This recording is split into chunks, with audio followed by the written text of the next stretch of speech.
man. I used to love it. In fact, like that was a show that Jack really like early on would sit and watch for a long time. We just sat there and just be fascinated by all the machines and moving. And here's the deal.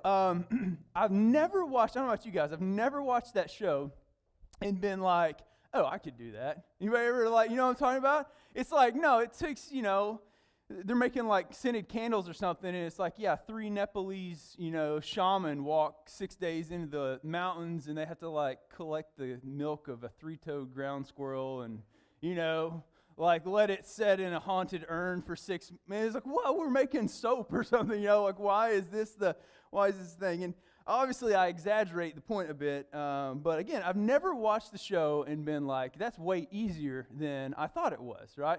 Anybody ever been down to the Tillamook Cheese Factory before? Show of hands. Who's been down to the Tillamook Cheese Factory? I just love it because you can keep getting back in line for more free cheese, man. And like, they don't station anybody there to like check. And so, anyways, I'm fascinated. There's a little atrium up the top if you've never been there, where you can look down onto the cheese making process, right?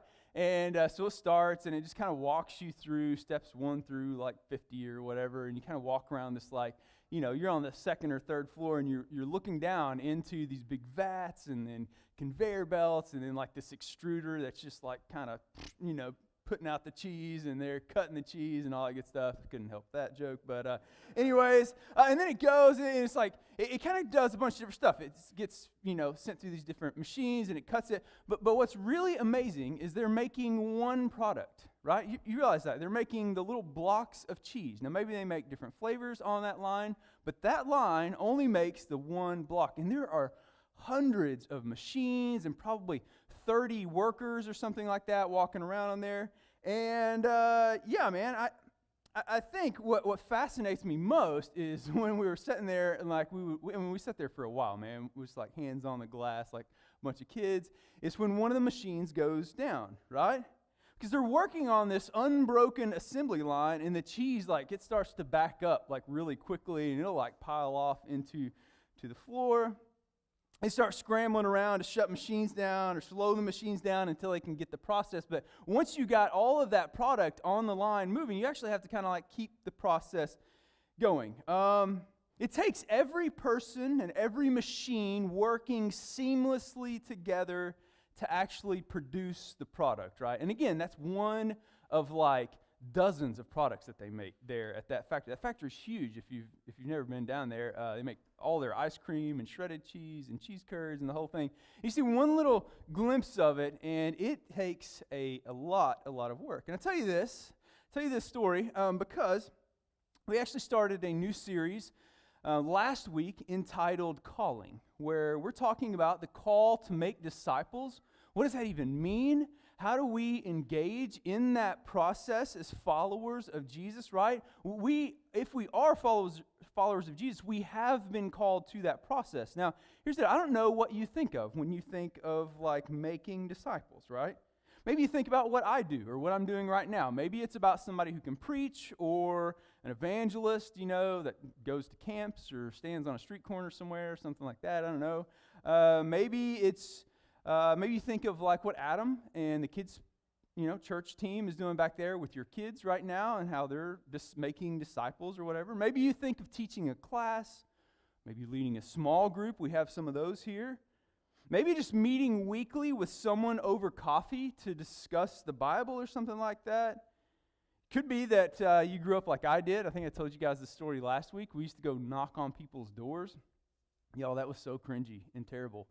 We'd go knock on people's doors, and immediately the answer was the same. Yeah, not interested. You're weird. And shut the door in our face and go on. Maybe you think of those people. You see some guys on YouTube, and they'll go out to like random city parks or whatever universities, and they'll start talking with people there, just at random about Jesus. And then maybe that's what the Bible is meaning when it says that's our call to go make disciples, right? Here's what I would say, is that all those different views of making disciples, I think they're in view in the Bible. I think those can be a part of the mission that Jesus has called us to. But here's what I know for a fact. Whatever your view of making disciples is, it's been shaped by something, right? Maybe it's from someone you watch online. Again, maybe it's some guy you really like the way that he talks about the Bible or something like that. Maybe it's from the church you grew up in, right? When I hear making disciples, what I hear is we're going to go put door hangers on people's door or something like that, or slide a flyer under their windshield at Kroger or something. Maybe just some of the other cringy things that you've seen Christians do. Or it could be from the way that you were discipled, right? Maybe this process worked really well, and so when you hear making disciples, maybe that was someone walking along with you week after week, just over a number of years, meeting for coffee, having you over for dinner, whatever, just doing life together and helping you follow Jesus better. And those different views might be good. How you grew up, maybe that was a good view, or they may be less than helpful, depending on how you define that process of making disciples. Maybe it scares you even to think about actually doing this, because if it means I have to go talk to somebody, like some random stranger at a park, then like I'm out, man. I ain't doing that, right?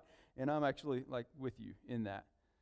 Here's what I think. I would actually like to step into this process of like making disciples from a how it's made point of view. Like we're just going to let the Bible sort of define how disciples are made this morning. And so here's the deal. If you don't get anything else out of this morning, I want you to hear this one thing, right? Take this one point away.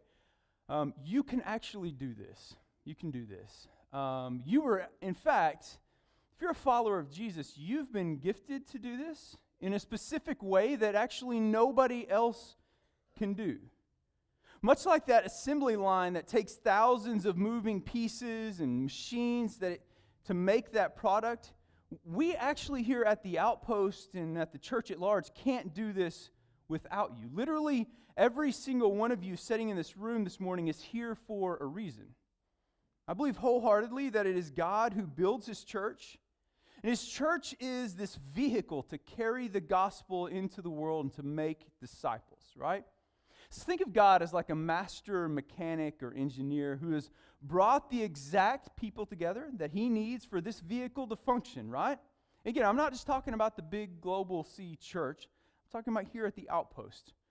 For how we do ministry, for how we make disciples here, like the makeup of people in this room is actually no mistake. And if you aren't functioning to live out your calling, then the whole process actually breaks down. The assembly line of discipleship falters and possibly even fails. So not only can you do this, but you are actually a necessary and a very integral part. Every bit as necessary as me or Adam or any other person who might stand on the stage or, have a position of leadership or something like that. So this morning, what we're going to do, we're going to explore the process of making disciples, kind of living out our calling, right? But to do that, we got to work through the book of Ephesians, or at least a part of the book of Ephesians. So if you have your Bibles, Ephesians chapter 4, and we're going to pick up in verse 1. Chapter 4, verse 1. What does it look like to make disciples? I want to kind of bring some clarity to that question. And for the next few weeks, we're going to explore different ways the Bible instructs us and kind of walks us through how to make disciples. This morning, we're just going to see two ways. We're going to see two ways that we're called to make disciples that applies to every single person in this room, right? Ephesians chapter 4, verse 1. You guys ready?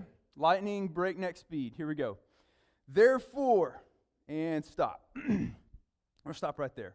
Because whenever you see a therefore, you got to stop and ask, like, what's the therefore, right? And in the book of Ephesians, this is like maybe one of the most important therefores in like the entire New Testament. Because everything that comes before this, chapters 1 through 3, Ephesians is kind of like an if-then statement. If this is true, then this must happen, right? And chapters 1 through 3 of a 6-chapter book, right? 1 through 3 is about the gospel and only the gospel. What does it mean? What does it mean to be saved, to be purchased, to be redeemed? What does it mean to be a part of God's family or to be God's children, right? And it walks you through like all of like what it means like to believe in the gospel. And then chapters 4, 5, and 6, the second half of the book, it transitions. Therefore, this is how you live. If all of that's true, if you've put your faith in Jesus, if you have believed this story about His life and death and resurrection, then this is how you live. And he's going to go on to give instructions to husbands and wives and churches and everything. And what he does right out of the gate is he talks about our purpose. He talks about our calling. What does it mean to be a follower of Jesus, right? If you've really believed the gospel, then you, as this community, you're going to live out your calling this way, right? Paul is saying, because you have believed the gospel and are now children of God, here's how you are to live, right? So that's kind of how the book is broken down theologically, but we need to talk about kind of the context as well, because Ephesus was a unique place. Ephesus was it was a trade hub. And so you had people, kind of a lot like Yom, actually. You had people from all over the world that maybe weren't born there, they didn't come there, just of their own, whatever the case, their job brought them into this place. A lot like Yom, actually. We have a lot of military families. Who's from the eastern side of the country in here? Who's from the Midwest? Anybody from the Midwest? A few of you guys from the Midwest. Who's from the South? I'm going to raise my hand on that one. Yep, from the South, right? Any of you guys from like the extreme North in here?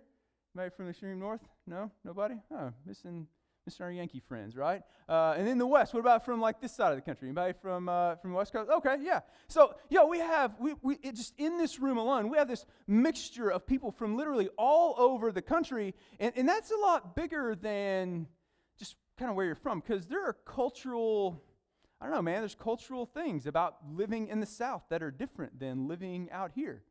And we bring that into the setting, don't we? I'll say things sometimes and people are like, bro, where did you get that saying, right?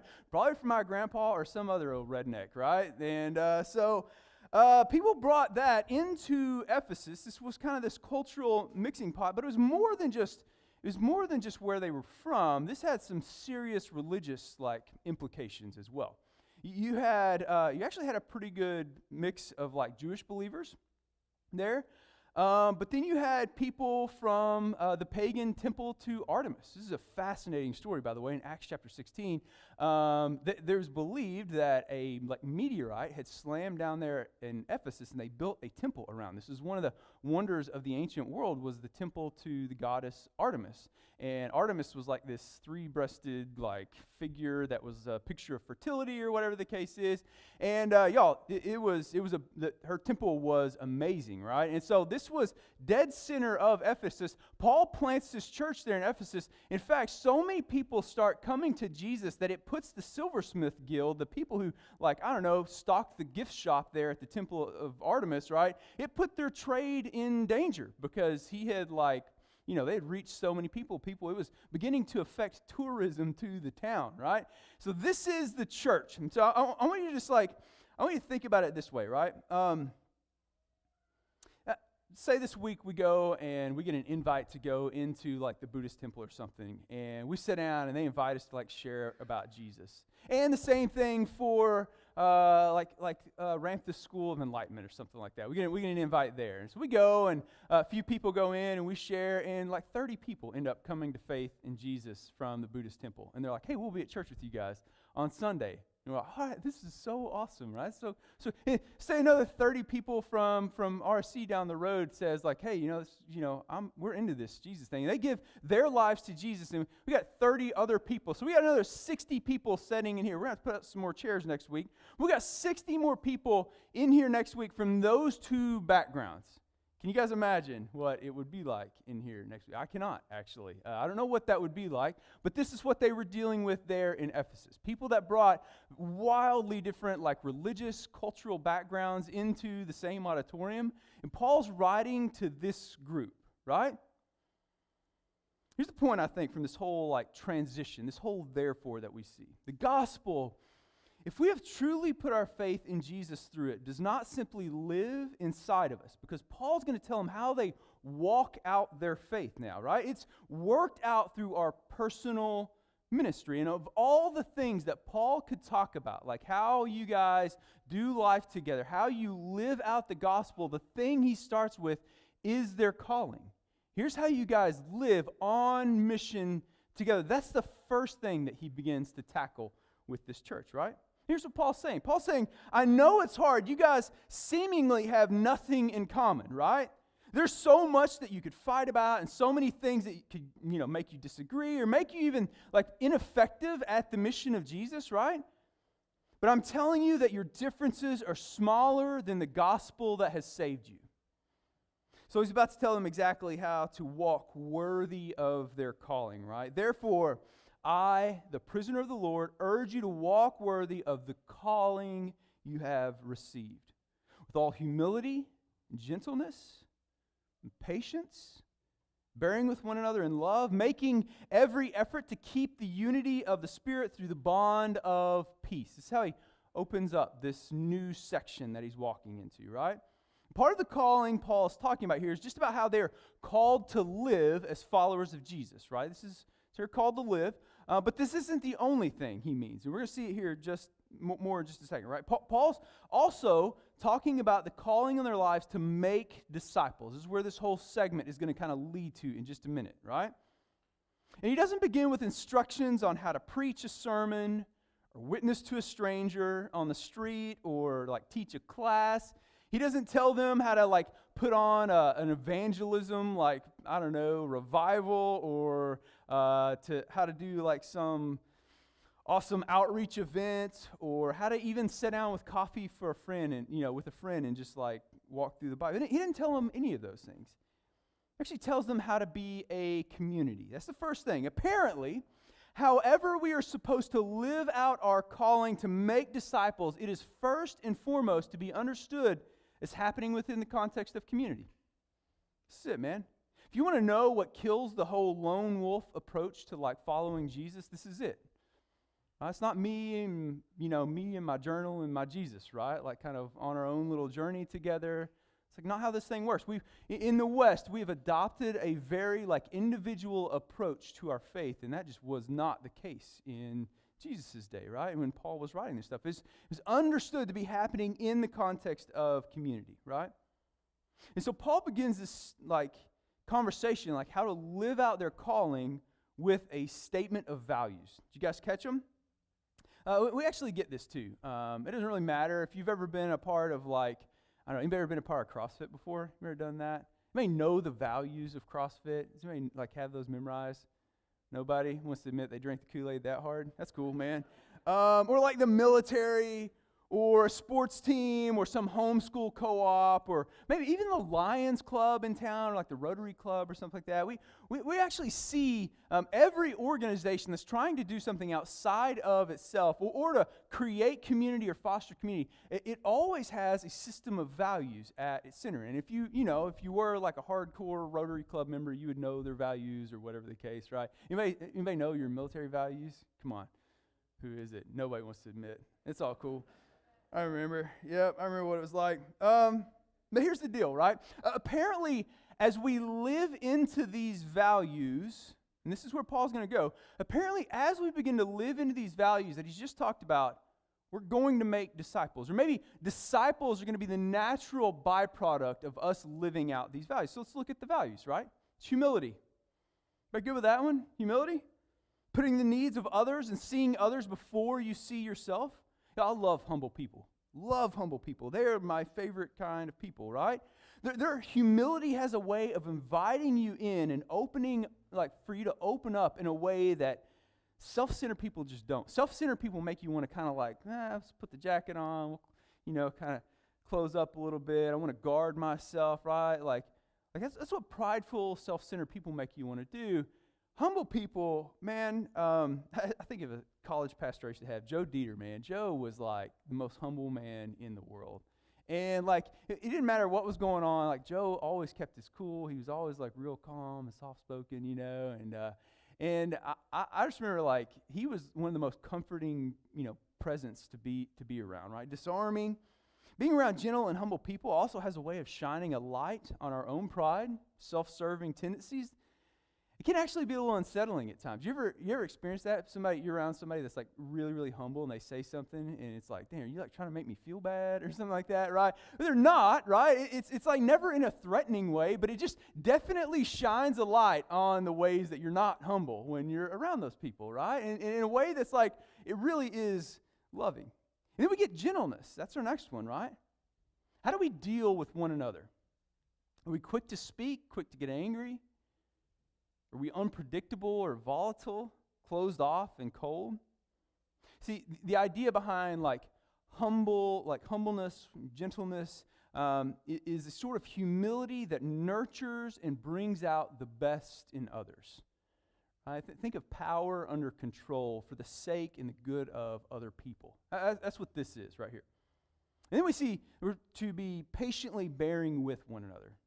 This is tough, man, because people are rude, flaky, two-faced at times, frustrating, especially when their lives aren't going well. You know the kind of people I'm talking about, right? Patiently bearing with one another is a commitment to not walk away no matter how justified you would be in the eyes of others. Maybe because of how they've treated you or because they're just getting what they deserve in this instance, right? And so let's just step back and watch their life burn or whatever the case. Patiently bearing with one another is a commitment to give when there is no guarantee of return or even thankfulness. It's knowing full well that people are probably going to disappoint you at some point and still moving towards them in relationship, not getting jaded, right? Not only that, but you've actually braced yourself for the fact that they probably are going to disappoint you. Not because you're jaded or you're just waiting for them to let you down or something, but because you know that in that moment they need your grace, they need your kindness, the extension of love more than at any other point, right? And so we respond, not in shock or condemnation in those times. And finally, it's unified under the Spirit, living peacefully, right? Although we're completely different, maybe have different interests, maybe come from all over the country, diverse backgrounds, right? We still pursue unity and peace despite our difference. So let me explain what Paul isn't spelling out through this list, right? Who wouldn't want to live in that community? Who wouldn't want to be a part of a community where everyone is trying to outdo one another in humility, right? What does that even look like? How do you outdo somebody else in humility, right? That's a concept completely foreign to us. Seeking to live in peace for the good of others, patiently bearing with one, knowing that, man, you are a broken human being just like I am, and I'm going to move towards you and deeper into relationship. I love you. I'm going to be with you regardless of how your life may be falling apart, and whether it's your fault or not. I'm there, man. And I'm not walking away. I'm going to walk away. Who wouldn't want to live amongst that community? Seeking the good of those around him, right? So actually, Paul would tell us that this is the embodiment of the kingdom of God on earth in the here and now. Living out these values is how we live in the already but not yet kingdom of God. You guys have heard me say this before, but it bears repeating. The early church wasn't effective because they had good preachers, right? They weren't great because they had great evangelists. Actually, if you listen to or you look at some of the speeches and some of the sermons given by Paul and some of these other guys, up against Greek rhetoric and guys who actually spoke for a living back in those days, they weren't that great. They were not impressive, right? Some of the writing really is good, but some of the sermons and stuff that they gave up against the flowery, very over-the-top language and way that the people spoke in that day is it wasn't that great. It wasn't amazing worship sets. It wasn't great coffee or good outreach strategies, rock star evangelists or something like that. It was none of those things, actually. That's not why the early church was so effective. The early church was so effective at making disciples because they were an irresistible community. They represented God's kingdom on earth. Irresistible. And they were the visible expression of God's love, grace, provision, and comfort in a world where every other organization puts those same values on their website, right? Everybody wants to be those things, but only the people of God being transformed by the gospel can actually live in real humility and gentleness, can live in real unity and real patience, right? Because the barriers to actually living this out lie in the center of the human heart, right? And only the gospel has the power to change that. And don't miss this, man. People wanted in. People did. The way they ate together, the way they gathered together, the way they cared for one another. People saw this, and it was peculiar, right? We read the story in Acts chapter 2 about how everybody was selling everything and giving it so that nobody in their group had any need. And we think of that, and it's yeah, but that was a different time. And can I just assure you that it was not. It was not a different time. It was no less radical than it would be for us to hear about some group of people doing that today, right? This was a people that were living radically to ensure that everyone's needs were met, that They were extending God's love the way that he would if he were living here. Here's how this translates to us living out the calling to make disciples, right? Application number 1, if you're taking notes. If you want to be faithful to the mission of Jesus, you must be growing to look more like Jesus in community with others. This means you actually have to be engaging in the community of the church, doing life, spending time with others. It also means that your growth and maturity, to make you look more and more like Jesus throughout your life, is a major part of how you're going to make disciples. It means that if we want to be effective at reaching Yelm, it starts with us. It starts with how we live in community with one another. Are we actually a place that people want to come to? When people see us here at the Outpost, man, would they consider us an irresistible community, right? Do we exude the type of love and grace, humility, commitment to peace and unity that defines God's kingdom, or are we more focused on our own preference? This kind of community isn't something that we just hope for, right? We can't just put that on our website and tell people, hey, that's what we are. Come in, for this thing. I wish it worked that way. In fact, and I know this is definitely the wrong spirit in me, I wish I could just create it, right? I wish I could just gather up 3 or 4 people on our leadership team and say, hey, this is how we're going to create this irresistible community here in the Outpost. And we're just going to do it. And you guys could just show up and participate in that and just be here to live in that. I would so do it if I could, but it doesn't work that way. It actually takes every single one of us intentionally living out these principles together. But catch this, man. It wasn't just how the early church loved one another that made them so effective. It was that they were so radically different and still managed to love one another, right? I think of Matthew, the tax collector, right? Let's make no bones about it. That dude was a traitor. Turned on his country to line his own pockets. He stole from people. You got him on one hand, an enemy of his brothers there in Israel. And then on the other hand, you have this guy, Simon the Zealot. You guys know his story? He was basically a terrorist. Right? He was committed to this faction of people that lived up in the mountains there in caves. And just like you would picture a terrorist camp today, that's how they lived. And their whole goal was, we're going to fight guerrilla warfare style against Rome. And actually, one of our biggest enemies is people like Matthew. We come to these places where Matthew and Simon the Zealot are sitting at the same table together, serving together, about to risk their lives together, right? The early church was it was fascinating, not just because of how they lived together, but because he and she are sitting at the same table. He is an ex-Jewish rabbi, and she is an ex-temple prostitute for the temple of Artemis. And they're sitting there, loving one another, serving one another at the same table. And if that's the case, then maybe there's a place for me too, is how the thinking went. Do we exude that kind of commitment to community and love and grace here? How do we create that kind of community? I'm so glad you asked, because Paul answers it.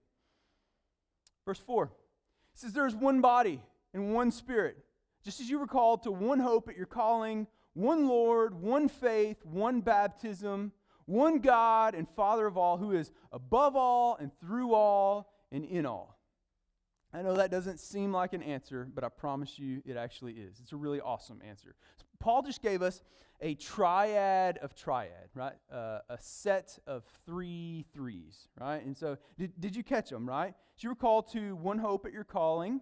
There's one body, one Spirit, and one hope.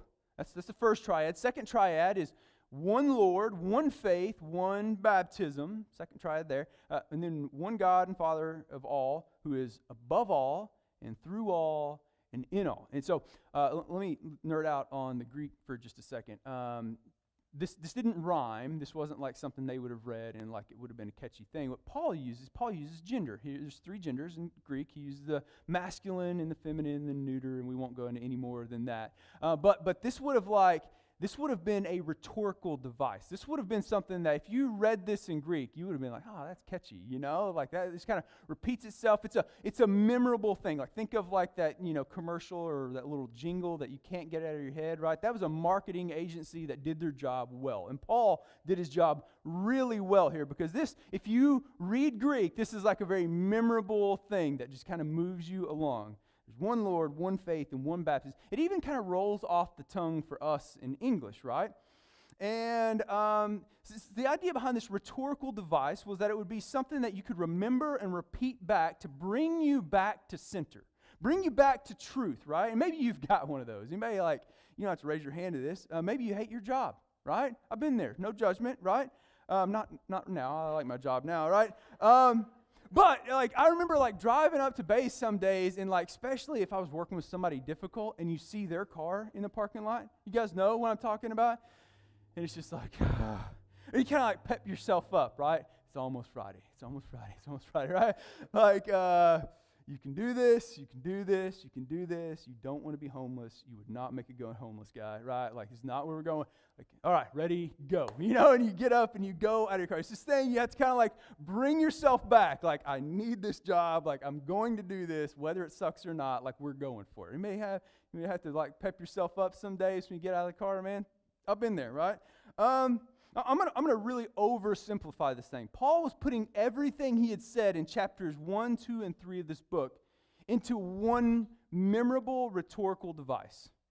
He just recaps Ephesians 1, 2, and 3 in this. Now, he didn't have chapter breakdowns, but he did have 3 main kind of sections of thought, and that's why we have chapter breakdowns. So he had these 3 main kind of movements of thought, and each one of these rhetorical devices is linked back to one of those. And it's so, so fascinating, right? These 3 statements can be found in other parts of the letter, and it's the gospel. It's the gospel. You guys anybody ever seen The Help, the movie The Help before? So if you're not familiar with the movie, I don't know, sit back in the 30s, 40s maybe, something like that, somewhere in the South, and they're talking about, it's tracking the story of these African-American ladies that were providing in-home services to these white families. And one of the girls, what's the girl's name that's writing it? She's got a funny name. What was her? Skeeter. Yeah, Skeeter was the one that was writing the story. And so she's kind of telling all their stories and the shenanigans and the escapades that these ladies get into and how some of the terrible, terrible things that these women would do to these ladies. Because, slavery had been outlawed, but this was the new form of it, right? And there's this one lady, Abilene, and she is in charge of a little girl. Anybody know the little girl's name? Little May Mobley. You guys know the little girl? Okay, so she is they cook, they clean, they do, everything, and May Mobley's mom is terrible, and she will be really nasty, little May Mobley, and Abilene has this thing that she does. She'll sit down and she gets eye level with her. She says, "You is kind, you is smart, you is important." You guys know the part of the movie that I'm talking about, right? You's kind, you is smart, you is important. She'd be crying, and she'd make her stop, and she'd keep repeating it until she'd repeat it with her, right? Repeat it over and over and over. And here, on the surface, she wasn't getting that from her parents. May Mobley wasn't. She didn't know that she was kind, that she was smart, she was important. Because that's not what her mom would say when she was talking about her. She'd talk about her weight or how dumb she was or something like that, right? And you got Abilene that's caring for her, and you're kind, smart, you is important. But deeper than that, though, I think Abilene was waging a sort of war. She was instilling an intrinsic identity in May Mobley.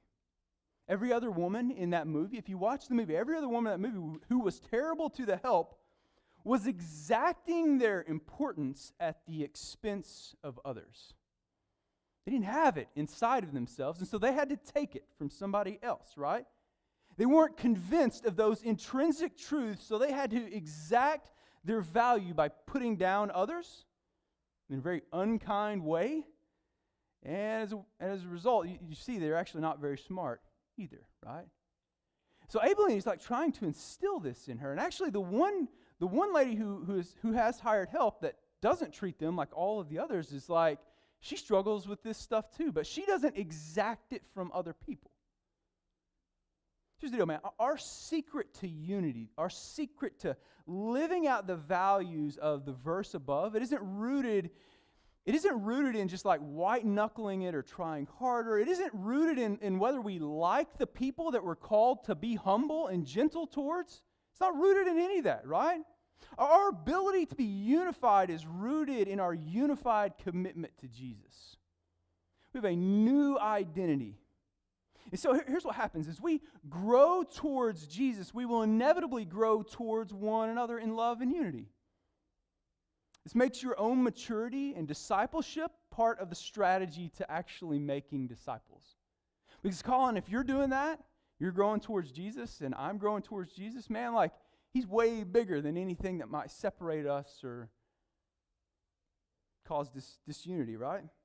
We can't lead people where we're not. We won't create this kind of irresistible community without being rooted in these truths as individuals, right? So we have to constantly be reminding ourselves of this commitment to Jesus, following him wherever he leads. And Paul gives them, he just sets down this like rhetorical device. Like, this is what you're committed to: one faith, one baptism, right? One Lord who's over all, in all, right? Through all, right? So here's the question that I think can sum up this whole section, right? Are you living in such a way that your commitment in love, through your commitment in love, that you're helping the Outpost become an irresistible community? Don't focus on other people. I watch people that like walk away from church, and I'm talking there's like good reasons to leave a church, but like leave for illegitimate reasons.